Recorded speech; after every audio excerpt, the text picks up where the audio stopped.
Queridos filhos e filhas, nós estamos no Fé em Debate. É um prazer ter você conosco. É um prazer que você nos acompanhe. Filhos queridos, povo amado de Deus, minha saudação a todos que nos acompanham em todo o Brasil e fora do Brasil, brasileiros de todos vários países. É você que faz este programa. O tema de hoje, ele faz ecoar o apelo de muita gente que quer que tratemos desse assunto. Para mim é uma grande alegria ter aqui, nos ajudando, partilhando, orientando, a psicóloga Maria Pires Alves Machado, é mestre em psicologia. Seja bem-vinda, Marina. Obrigada, muito obrigada pela participação aqui no programa. Eu que agradeço e toda a família Evangelizar agradece a sua disposição de estar aqui conosco.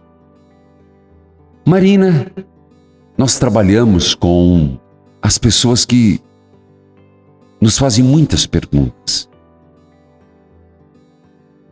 Mas sem dúvida, a ansiedade, ela é muito latente na sociedade. Você percebe isso, que a ansiedade está aumentando, é como uma panela de pressão que está subindo demais a temperatura? Sim, a gente percebe isso a cada dia mais. Eu também sou professora universitária, então a gente acaba tendo que enfrentar isso, inclusive com os nossos alunos diariamente. Aquela coisa antecipatória que vai deixando a pessoa até desfocada daquilo que ela veio fazer. Então, a gente até brinca que a depressão e a ansiedade, elas são o mal do século, porque elas vêm acometendo cada vez mais pessoas ao longo dos dias. Você percebe isso nos estudantes? Percebo. Que a ansiedade faz sofrer por antecipação. E eles acabam até não aproveitando algumas das coisas porque estão nesse processo de ansiedade. Por exemplo, o contato com o paciente pela primeira vez num estágio, Entendi. Ou a apresentação de um trabalho em sala de aula. Qualquer situação desse tipo que faz com que eles até não vivenciem direito o momento por conta do sentimento que eles estão naquela hora, né? Antes de começarmos casos concretos, que eu sei que o pessoal vai ligar, eu queria trabalhar um pouco o conceito, se você me permite, você que é doutora e é professora. Como podemos definir a ansiedade? O que é ansiedade? Então, a gente considera a ansiedade como um estado de humor até, mas não necessariamente humor, mas é aquele estado em que a gente sai do nosso estado normal e sente o corpo todo. Esse que é o problema da ansiedade. Ela não afeta só o nosso julgamento, mas ela tem todo um desencadeamento no corpo e na saúde que são muito complicadas. Então a ansiedade é aquele estado de antecipar os problemas o tempo todo, de permanecer num estado de mal-estar, taquicardia, falta de ar, aquela sensação de ânsia no estômago, né? Aquela sensação de que algo pode acontecer a qualquer momento. Então, é um estado de alerta que o corpo fica quase que o tempo todo, sem um motivo real ou que exija aquela resposta do organismo, né? Necessariamente. O que pode gerar um estresse, né? Porque Pode. se o corpo fica sempre nesse estado de alerta, sempre com aquela adrenalina, sempre com aquela respiração, aquela coisa, é uma doença ou é uma reação natural do organismo? É uma reação natural do organismo que pode se tornar patológica quando começa a ficar exacerbado e aparecer em situações em que aquela reação não é necessária. Me permita tratar um pouco mais sobre isso, porque às vezes fica difícil para compreender. Você disse que é uma reação natural do organismo. Isso. Me ajuda a entender. Que depois vira doença. Isso. Pode virar. Isso, porque assim, por exemplo, a gente tem uma situação de uma entrevista de emprego. Tá. É uma situação que é inesperada, a gente não sabe o que esperar, a gente não sabe o que vão nos perguntar, nem que tipo de avaliação vão fazer a nosso respeito, nem o que esperam da gente naquele momento. Então, naturalmente, o corpo injeta aquela carga de adrenalina, nos deixa mais prontos para enfrentar essa situação. Quando isso acontece em situações em que aquilo não é necessário, passa-se a desenvolver isso como uma doença, né? Então, por exemplo, eu acordei de manhã, já tô ansiosa porque eu não sei se o ônibus vai atrasar e eu vou chegar atrasada no meu trabalho. Sim.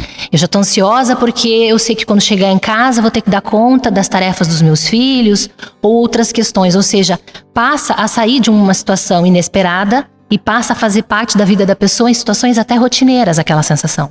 Praticamente você já falou, mas sendo um pouco pedagógico para os nossos ouvintes queridos, como definir um quadro de ansiedade? A gente tem a ansiedade generalizada, que daí é uma patologia mesmo, e que acontece quase que no início da idade da adolescência. Adolescência? Isso, é quase quase um transtorno de personalidade, porque ela fica quase que na adolescência e a pessoa está ansiosa o tempo todo por qualquer situação. Sim. E são casos que exigem um acompanhamento psiquiátrico mais severo, até psicológico, né, para que faça um controle.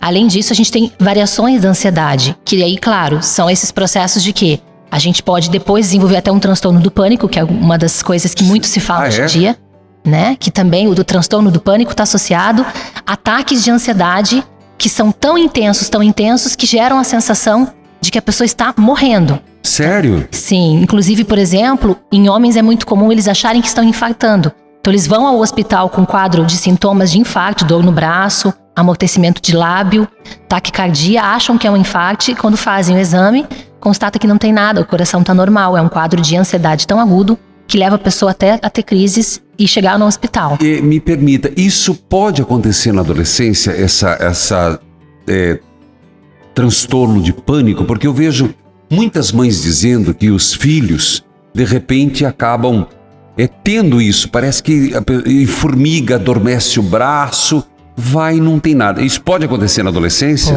Pode acontecer até com criança, infelizmente. Puxa vida. Exatamente porque a gente está numa sociedade que nos exige respostas imediatas.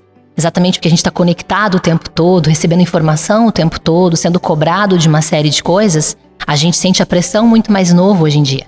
Dessa sociedade, de fazer parte ou de se enquadrar tudo isso. Então, até com criança, a gente já recebeu casos de crianças com 10 a 11 anos com sintomas de pânico.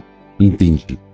Bom, com uma pessoa tão capacitada, obrigado desde já, viu, doutora Marina Pires Alves Machado, obrigado pela sua presença. Eu que agradeço. Filha de Deus, Andréia. Bênção, padre. Deus abençoe, minha filha. Tá ouvindo, doutora? Tô. Tá. Uhum. Pois não, Andréia. Você fala de onde? De Patinga, Minas Gerais. Oh, meu abraço ao Vale do Aço, Ipatinga, ao seu Luiz Carlos, ao clero daí. Pois não, Andréia. Ô padre, Oi. eu há 2 anos, eu fui diagnosticada com uma ansiedade aguda. Eu cheguei a dar ataque isquêmico transitório e a partir daí eu faço tratamento com neuro, com psiquiatra, clínico. Só que eu tenho ainda um bloqueio, eu tô tendo um bloqueio na minha vida, eu não tô sabendo lidar com essas situações. Eu gostaria de uma orientação da doutora. Tá, ela vai ajudar, mas que tipos de bloqueio? Só para que a gente consiga entender um pouco. Padre, eu tenho um bloqueio de convivência, não estou trabalhando, desde quando eu adoeci, não tenho mais assim, eu não convivo mais com as pessoas, bloqueio de fala mesmo. Cheguei a fala e quando eu fico muito nervosa, acontece comigo o que a doutora disse há pouco, a dormência no braço, o esquecimento do lado. Eu tenho bloqueio, eu tenho vários tipos de bloqueio em várias áreas. Andréia, obrigado pela sua ligação e passo a palavra a Marina, por favor. Bom dia, Andréia. Então, o sofrimento é muito intenso mesmo. O importante seria que você entendesse que tipo de situações na sua vida foram fazendo com que você tivesse essa dificuldade de enfrentamento, que é o que me pareceu pelo pouco que você nos contou. Essa situação do enfrentamento, ela é muito difícil, porque quando a gente tem que enfrentar as pessoas, nossos medos, esses desafios do dia a dia, a gente realmente tende a ficar muito ansioso, isso é normal. No seu caso, isso é exacerbado. Então seria importante que você buscasse uma psicóloga para fazer um acompanhamento semanal e entender como esse bloqueio foi se desenvolvendo na sua vida. Essa insegurança deve estar associado com outras questões desde a época que você era adolescente. Andréia, quer interagir um pouquinho, querida?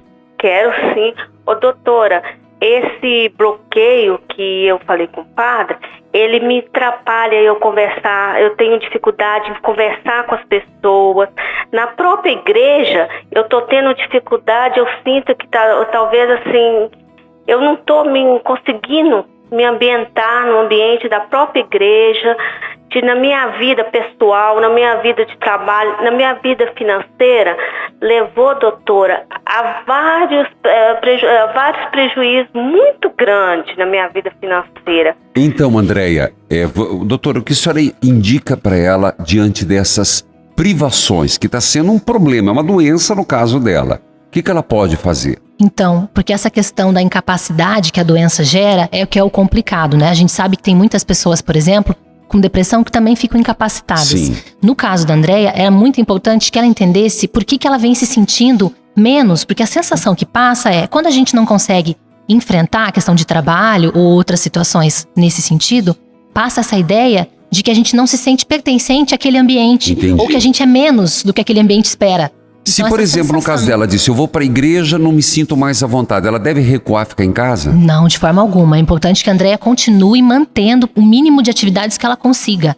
A gente fala que é como se fosse um remédio, Tá. mas é um remédio amargo que ela tem que tomar, que é se manter nas atividades, buscar o contato de outras pessoas, apesar da dificuldade, à medida que ela consiga um trabalho que seja um meio período, mas é muito Certo. importante que ela retome a sociedade, por mais difícil que seja. E não recuar, não se fechar no quarto. Não se fechar no quarto, não se entregar para a doença. Depois ela usou o verbo, eu sou muito atento a essas coisas. Eu fiz tratamento.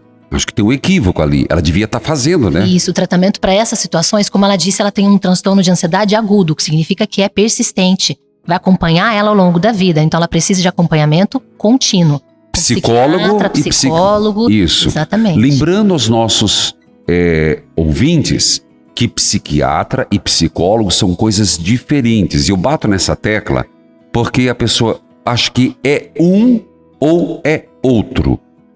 A minha experiência de ouvir, de partilhar, você sabe que eu escrevi o livro Feridas da Alma, que eu indico, que ajuda muito. Você quer entender muito dessas coisas, Feridas da Alma.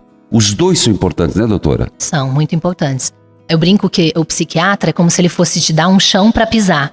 Que você às vezes tão flutuando na vida que você Sim. precisa de um chão para pisar, que é o que a medicação vai te trazer junto com o acompanhamento psiquiátrico. E a terapia são os degraus que você vai subindo a partir do que Olha, você tem o chão.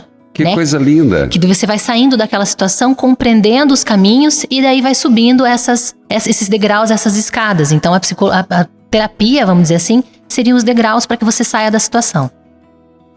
A Maria do Socorro fez várias perguntas, ela é de Anápolis. Mas ela fez uma pergunta a Maria do Socorro, eu vou na primeira, é de Anápolis, Goiás. Ansiedade e nervosismo são as mesmas coisas? Não. O nervosismo é assim, fiquei nervosa até porque levei uma fechada no trânsito. Tá. Não é algo persistente, é um estado momentâneo e passageiro que normalmente está ligado mais à raiva do que ao medo. Ah, Nervosismo. olha aí, olha uma definição importante. Nervosismo está mais ligado à raiva Do que ao medo. do que ao medo. A ansiedade está mais ligada ao medo. Ansiedade está mais ligada ao medo. Gente, isso aí são pérolas importantíssimas. Isso, até porque a ansiedade, é que a gente fala, agorafobia, o pânico, pode perceber, tá ligado? A fobia. Agarofobia tem alguma coisa. O que é isso, doutora? Agorafobia é aquele medo que a gente tem de estar em locais públicos. Tem Sério? pessoas que não conseguem estar em lugares que tenham mais de 4 pessoas, por exemplo, porque elas já começam a sentir falta de ar, como se o ar faltasse, como se aquilo estivesse sufocando ela pelo número de pessoas. Então, todos esses estão associados ao medo. Ao medo. Isso. Ao medo. Bom, então o nervosismo. E a ira? A ira é a raiva pura e absoluta, né? Ela não tá ligada a nenhum tipo de sentimento ou de sensação de nervosismo ou ansiedade. Ela é aquela raiva, a gente até brinca, ela pega no estômago, diferente da ansiedade que pega no coração, né? A ansiedade pega No coração. E Que é a- aquela coisa né? Do medo, da angústia. aquela pressão, aquele Isso. mal-estar, aquele aperto. Isso. E a ira? É no estômago, No né? Você sente estômago. queimar. É uma coisa que parece, é um fogo, né? Que queima o estômago, que tá ligado a essa raiva mesmo. Muito bem. Bom, doutora, voltando ao assunto, nós estamos falando que ele é patológico. A ansiedade, ela está relacionada ao medo. Aí vem essa pessoa e faz a seguinte pergunta: no meu trabalho, somos todos ansiosos, porque somos cobrados. Exato. O que fazer? Essa é uma questão. Por isso que a gente comentou até no primeiro bloco, o tanto de pessoas que vêm tendo mais e mais crises de ansiedade. Porque a gente vive numa sociedade que nos cobra constantemente. Então antes a gente trabalhava das 8 às 18. Hoje, com os smartphones, a gente responde e-mail a qualquer momento. E se você não responde, ainda te cobram. Como assim? Eu te mandei ontem às, sei lá, 19h30 da noite e você ainda não me respondeu, hoje já são 8 da manhã. E o WhatsApp, né? Olha, eu uso o WhatsApp, mas eu tenho um pavor, sabe do quê, doutora? Até esses dias eu liguei para um pessoal bambambam aí, porque a pessoa vê que a gente recebeu. Sim. Eu queria que a pessoa não visse. Porque depois diz, você recebeu, você leu, porque tem dois pauzinhos ali. Senão é uma cobrança terrível. Isso, então essa cobrança tá adoecendo a sociedade mesmo, porque aquilo, a gente tá num mercado muito competitivo, a gente tem dificuldade de conseguir um emprego bacana na conjuntura que a gente vive, pela competição mesmo, tem muita gente qualificada. Sim. Então a gente faz de tudo para se manter no emprego. E fazer de tudo para se manter no emprego, às vezes é abrir mão da qualidade de vida, dos momentos com a família, dos momentos de lazer. E aí isso faz com que a gente mergulhe cada vez mais no mundo corporativo e de trabalho e faça de tudo para o medo de perder o emprego, com medo de novo. Eu estou na linha com a Francisca e Tereza e impressionante, nós temos perguntas aqui que daria um dia, viu, doutor? Impressionante! Enquanto isso eu atendo a Francisca. Isso. Francisca, você fala de onde, querida? Sua bênção. Deus eu falo de Cianorte. Cianorte, ali perto. Paraná. Tem Japurá, que tem os Manzotti, minha família. Tem, eu sou de Paraná. Eles lá, isso. Pois não, Francisca. O padre, a minha pergunta é: eu tenho um filho com depressão e começou com ansiedade, já tem uns 12 anos e virou para o alcoolismo. E ele não aceita mais, ele não aceita tratamento. Ele já tá assim, já tentou se matar várias vezes. E aquele dia eu escutei o psicólogo, o senhor falou que quem fala em se matar uma hora faz. O psicólogo não, o padre. Sei. Que não é mito, né? Que isso acontece. Isso é fato. Daí, ele não aceita o tratamento, padre. E eu tô pensando, eu não tô aguentando mais, eu também tô ficando doente, a filha dele tá ficando doente, toda a família. E nós estamos querendo internar assim na marra, no hospital psiquiátrico, porque já internamos no hospital dessas clínicas de ajuda da Igreja Católica, ele ficou só 5 dias. Tá, então... E a pergunta é o que eu faço? Tá bom, a Francisca, só para resumir, para quem tá ouvindo, teve um filho com ansiedade, que foi para o alcoolismo e agora se fala de matar. Já foi internado em clínica de ajuda, ela tá pensando em fazer um internamento, a palavra não é forçado, né? Compulsório. Compulsório, obrigado. Ela quer saber o que fazer. Então, Francisca, nesse caso é muito complexo porque está associado com outras doenças, né? Por exemplo, o alcoolismo é uma doença de compulsão, que é a dependência química. A tentativa de suicídio, os pensamentos suicidas normalmente estão associados à depressão, que é uma doença de humor. E a ansiedade é um outro quadro. Então, nesse caso, o que a gente chama, ele está com 3 situações específicas de necessidade de cuidado. E sim, se a gente não consegue cuidar, a gente sempre fala que a medida ideal é a sustentação da vida. Então, isso. Se para sustentar a vida há necessidade da internação compulsória, a gente sugere que isso seja mesmo feito para manter a vida, né? Que é o mais importante. Olha, gente, é importante. Olha, pérolas que estão saindo de forma maravilhosa. A medida é a preservação da vida. Exato. Sustentação, você usou a palavra. Isso. E aí, no caso, o internamento compulsório se faz necessário. Obrigado, Francisca. Meu abraço a Cianorte. Tereza. Rádio, sua bênção. Deus abençoe, Tereza. Você fala de onde? São Paulo, capital. São Paulo, capital. Pois não, Tereza. Qual a pergunta, querida? Olha, agora eu tô ansiosa, só de ter ligado. Eu fiquei meio ansiosa, mas eu não sou ansiosa. Eu fico ansiosa, né? Da situação. Mas eu queria saber o seguinte, o meu marido, ele é muito ansioso.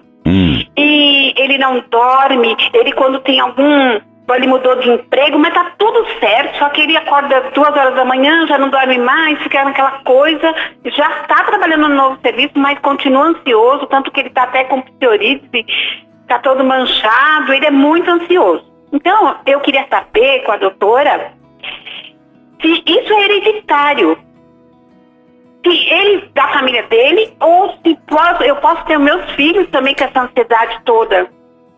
Olha, Tereza, então, bom dia. A ansiedade, ela não é necessariamente hereditária, até porque ela não é uma doença que se instala no organismo, normalmente é por comportamento aprendido. Sim. Né? Então eu penso, por exemplo, que o marido da Tereza, ele seja um cara que fica muito preocupado em fazer tudo certinho. Tá. Né? A gente chama isso de ansiedade antecipatória, então ele quer fazer tudo certinho, é perfeccionista, possivelmente. Então tem uma chance dos filhos aprenderem com ele esse comportamento e também serem assim. Perdão, a senhora fala muitas verdades, Sim. muitas coisas importantes que às vezes eu tenho que segurar um pouquinho. Certo. A senhora disse assim, que ansiedade não é hereditário, ela é um comportamental? Um comportamento aprendido, às vezes. Comportamento aprendido, muito Porque bem. assim, por exemplo, pode ser que o marido dela também tivesse pai que fosse ansioso ou qualquer coisa assim. Então, claro, tem um componente genético quando é aquilo que a gente falou do transtorno de ansiedade generalizado, que inicia lá na infância, adolescência. Mas no caso dele, parece mais essa ansiedade antecipatória, ou seja, de querer que tudo dê certo, porque é muito perfeccionista, porque se exige demais. E o homem carrega muito peso de sustentar a família, né? Então ele acaba carregando mais ansiedade. Então a mulher tem uma característica até mais de depressão. O homem, às vezes, de ansiedade, porque ele sente essa responsabilidade. Então a gente até fala que o ansioso é aquele que está sempre vivendo no futuro. O depressivo é o que às vezes está preso no passado. Entendi. Né? Então ele deve estar sempre antecipando esses processos. Então é importante que a Tereza sempre converse com os filhos dela para que eles entendam que esse não é o ideal para enfrentar os problemas, para que os filhos também não desenvolvam isso, né? Tá certo. Então conversar com os filhos, no caso da Tereza e todos, ó. Isso. Esse não é um agir adequado. Isso. Existe um outro jeito de viver. Isso, porque gera sofrimento, né? Uma pergunta que veio de Curitiba, Karina. Quero saber a ligação da síndrome do pânico e a ansiedade. Se existe cura ou só pode ser controlado com remédios e terapia?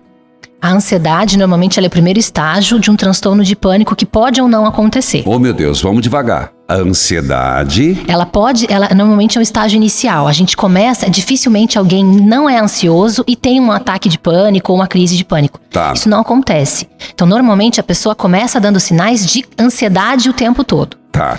E essa ansiedade vai progredindo e ampliando para outras áreas da vida. Isso. Então, por exemplo, eu sou ansiosa só no meu trabalho. Eu passo a ser ansiosa também em outras áreas. Isso vai tomando uma proporção maior e daí sim pode gerar uma síndrome do pânico, que seria o quadro bem agudo de ansiedade, né? Seria, vamos dizer assim, o estopim da ansiedade. Me diga alguns... O síndrome do pânico, algo concreto, assim, como foi dito. Formigamento, etc. O que mais? Isso, assim, tem algumas pessoas que têm uma sensação de infarto, tem outras pessoas que têm sensação de derrame, que até paralisa partes do corpo de verdade, a pessoa chega com paralisia. Não é que a pessoa está fingindo ou fazendo fita. Não. Gente, isso aí não é imaginativo. Não. Por favor, aquela história, não dou importância para isso que a pessoa está fingindo. Não é verdade. Não mesmo. A pessoa, de fato, ela desenvolve os sintomas no corpo pela carga de adrenalina e pelo sofrimento intenso que aquilo gera. Tá. Então ela vai até o hospital e os exames não pegam nada. Então esse é um bom jeito de perceber. Quando os exames nunca captam nada e o sintoma persiste, tem grandes chances de ser pânico. Outras pessoas têm os sintomas ligados à alimentação. Elas têm uma sensação de que a comida para na garganta. Então elas começam a emagrecer porque elas acham que qualquer sólido que elas comerem vai travar a garganta e a respiração. Então outras têm esse sintoma de sufocamento. Então cada um vai desenvolver de acordo com um jeito. Então tem uma relação, respondendo para Karina, profunda entre ansiedade e síndrome do pânico. Isso, existe evolução. Cura? Existe tratamento e acompanhamento e sim, por exemplo, o transtorno de pânico ele pode ser trabalhado e ele pode ter remissão completa dos sintomas. Tá. A ansiedade é um jeito de enfrentamento da vida. A pessoa pode sim aprender a lidar com a vida de outra forma, mas normalmente está mais ligada à personalidade daquela pessoa. Tá. Né? Ela tende a ser mais ansiosa. Então, tem que ser controlado com remédios e terapia. O transtorno de pânico, com certeza. Para que a pessoa consiga aprender a lidar com tudo isso. E os ansiosos em excesso também podem procurar tratamento para ajudar nesse processo, para que não evolua, né? Tá certo, gente. E quando falamos de ansiedade, não tem nada a ver com espiritualidade. Meu filho, Deus não veio para libertar o homem todo e todo homem. Eu não vim para que todos tenham vida e vida plena. A ansiedade tira a vida. Síndrome do pânico tira a qualidade de vida. Escute o que as pessoas têm dito sobre Fé em Debate. Eu me chamo Maria Cesanira Barbosa Macedo, cidade de Fortaleza. Eu ouço a Rádio Dom Bosco e eu adoro a Fé em Debate, é uma orientação excepcional. Amém, querida. Meu abraço de Fortaleza. Bom, eu vou agora meio que bate e volta, porque a gente não... É muita pergunta, doutor. Inclusive, se você está mandando e eu não responder, fica para outros programas e eu vou fazendo as perguntas. Duas perguntas que vieram, a Daniele e o Jaime, juntando. A ansiedade pode levar à compulsão, por exemplo, alimentar, e a alimentação pode ajudar a resolver a ansiedade. Então, é muito comum a gente perceber pessoas ansiosas que comem em excesso, né? Porque é uma tentativa de aliviar aquela sensação ruim. Então, é uma falsa tentativa. Por que acontece? Se a pessoa come para tentar aliviar aquele mal-estar, aquela angústia, ela possivelmente vai ganhar peso e isso vai fazer com que a estima dela fique ainda mais baixa, então piora os sintomas de ansiedade. Então, acaba gerando um ciclo vicioso que alimenta a ansiedade. Então, acaba sendo péssimo. Mas é um jeito de resolver. As pessoas acham que isso resolve. Comer dá uma sensação de prazer. Então, momentaneamente, elas acham que estão aliviando a ansiedade. Mas não. Como o cigarro. Tem gente, por exemplo, que acha que fumar alivia a ansiedade. Mas não também. Eles alimentam esse ciclo vicioso. Eles deixam mais ansiosos. Mas momentaneamente passam a falsa ideia de prazer que alivie. Aqui vem a Carla com uma pergunta que eu acho que é muito conceitual. E responde muitas outras em efeito cascata. Ansiedade pode evoluir para a depressão? Há relação entre uma e outra? Não, normalmente não tem relação, né? A ansiedade está ligada a essa questão antecipatória de pensar o tempo todo no futuro e de gerar esse mal-estar físico. A depressão é uma doença do humor que gera melancolia. Ela está associada normalmente à melancolia. Tem pessoas que têm várias doenças, inclusive a ansiedade e também a depressão. É isso que eu ia perguntar. Isso. É importante isso. Que alguém pode ser ansioso e depressivo. Pode. Mas não necessariamente que a ansiedade leve à depressão ou a depressão leve à ansiedade. Isso, elas não estão ligadas, eu mas diria podem que são, estar juntas. são matizes diferentes. Isso. Não sei como vocês falam em psicologia, mas são matizes diferentes. Uma não gera a outra, mas elas podem estar na mesma pessoa. Exatamente. E digo isso, doutora, do ponto de vista de remédios. Porque existe uma confusão muito grande. A senhora é psicóloga, sabe? E eu trabalho com as pessoas que estão com a doença. Eu não sou psicólogo nem psiquiatra, mas eu lido com quem tem a doença. Então as pessoas são ansiosas e deprimidas. E elas vão nos médicos ou se automedicam, apesar que está cada vez mais difícil no Brasil, mas tem sim. Elas sim tomam ansiolíticos, que não resolvem o quadro depressivo. E tem pessoas que têm... Primeiro, gente, tire da cabeça que é errado tomar remédio. Por favor, eu tenho batido contra isso. Pelo amor de Deus, pare com essas sessões. Vamos jogar os remédios fora que Deus vai curar. Isso é errado. Mas existe remédio para depressão e existe remédio para ansiedade. Poderia me ajudar? Exato. Até porque a ação deles são diferentes. Exatamente na pergunta anterior, a gente acabou de responder que a depressão e a ansiedade são matizes diferentes, como o padre bem falou. Então, exatamente por isso, elas têm uma interferência no organismo diferentes. Né? E exatamente a medicação vai agir naquele processo do organismo. A medicação serve para suprir a deficiência que o organismo tem frente àquela doença. Então, o ansiolítico vai agir reduzindo aquele quadro de angústia, de ansiedade, de agitação. O antidepressivo vai tirar a pessoa da situação da melancolia. Que é o regulador de humor. Exato, que está ligado a outras questões. Porque a depressão tem gente que fica só na cama, mas tem gente que não, que fica irritado. Também é de acordo com cada um. Então é bem isso mesmo. Se a pessoa está com depressão, ela vai tomar antidepressivos. E se ela está com ansiedade, ansiolíticos. E às vezes os dois. E não para aí. É aí que eu quero também dizer. Não é eu tomar o remédio pelo remédio.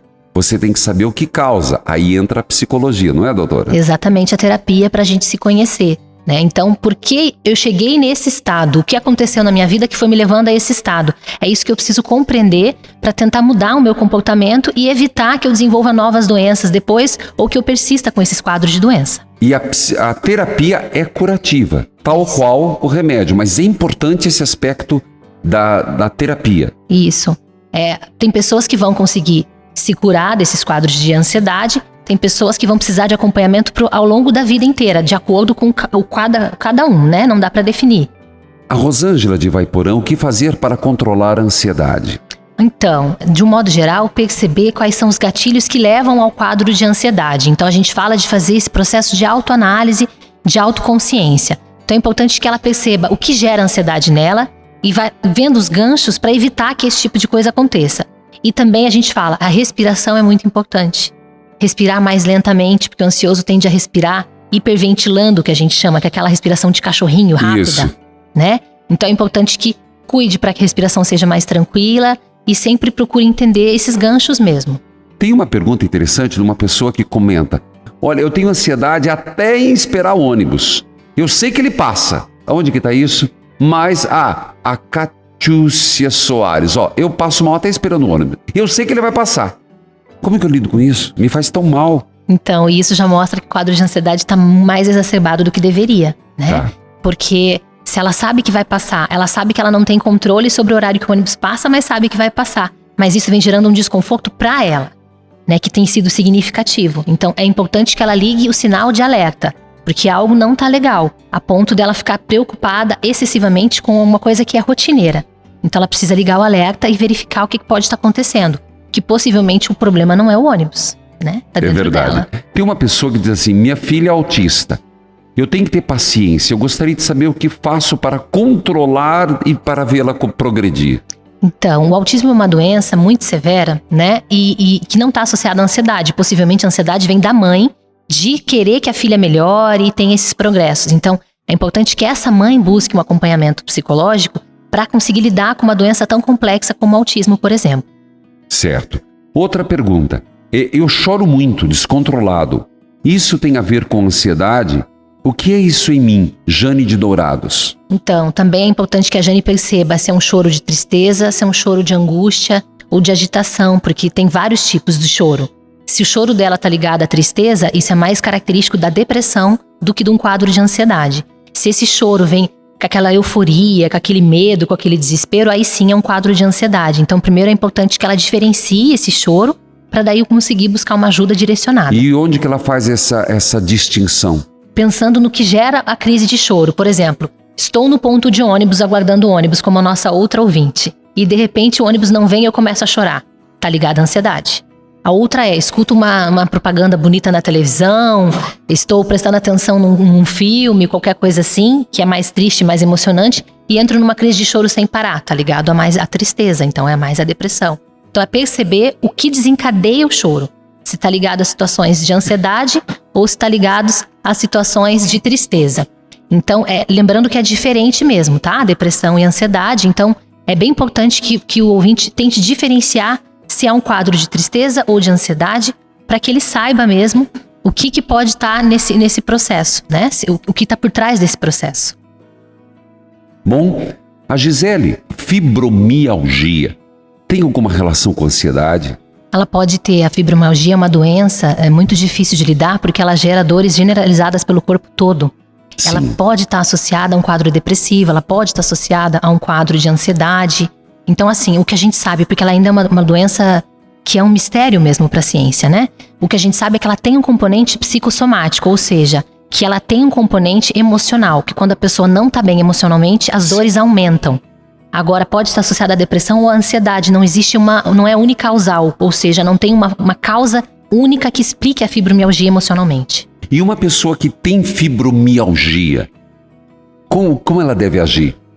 Normalmente também eles procuram um médico, né, e fazem todo um acompanhamento porque tem dores intensas, e a gente também recomenda a questão da terapia, né, para conseguir entender os processos emocionais. Como a psoríase também é uma doença psicossomática que tem uma... Psoríase é psicossomática? Isso, também tem esse componente. A pessoa, quando tem crises de ansiedade, ou de nervosismo, ou de tristeza, aumentam as manchas na pele. Também mostra que tem um componente psicossomático, mas não dá para explicar, não é unicausal, não dá para dizer tal coisa causa fibromialgia. Certo. A Olinda, ela é de Ji-Paraná, Rondônia. Eu tenho um irmão bipolar.